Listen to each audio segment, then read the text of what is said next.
டேஸ்டியான சீரக சம்பா வெஜிடபிள் தம் பிரியாணி பண்ணுறதுக்கு கடாயில் 2 table spoon oil, 2 table spoon நெய், ஹோல் ஸ்பைசஸ் எல்லாமே ஆட் பண்ணிக்கோங்க. 2 டேபிள் ஸ்பூன் முந்திரி, 2 பச்சை மிளகாய், 2 பெரிய வெங்காயம் ஆட் பண்ணிக்கோங்க. தேவையான அளவு சால்ட் போட்டு கோல்டன் ப்ரௌன் ஆனதும் 1 டேபிள் ஸ்பூன் இஞ்சி பூண்டு பேஸ்ட் ஆட் பண்ணிக்கோங்க. ராஸ்மெல் போனதுக்கப்புறம் ஒரு பெரிய தக்காளி ஆட் பண்ணிக்கோங்க.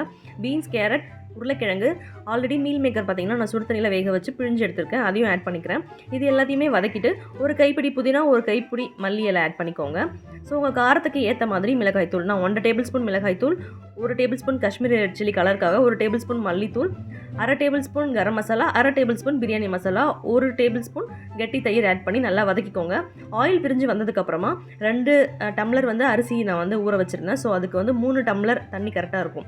1 டம்ளர் அரிசிக்கு 1 டம்ளர் தண்ணி சீரக சம்பா கரெக்டாக இருக்கும். அரிசியை ஆட் பண்ணிவிட்டு கொஞ்சம் நேரம் குக் பண்ணதுக்கப்புறம் அரிசியும் தண்ணி ஒரே லெவலில் வரும். அப்போ மூடி போட்டு மேலே வெயிட் வச்சு 10 மினிட்ஸ் லோ ஃப்ளேமில் குக் பண்ணுங்கள். அதுக்கப்புறம் 20 மினிட்ஸ்க்கு அப்புறம் ஓப்பன் பண்ணிங்கன்னா டேஸ்டியான வெஜிடபிள் தம் பிரியாணி ரெடி.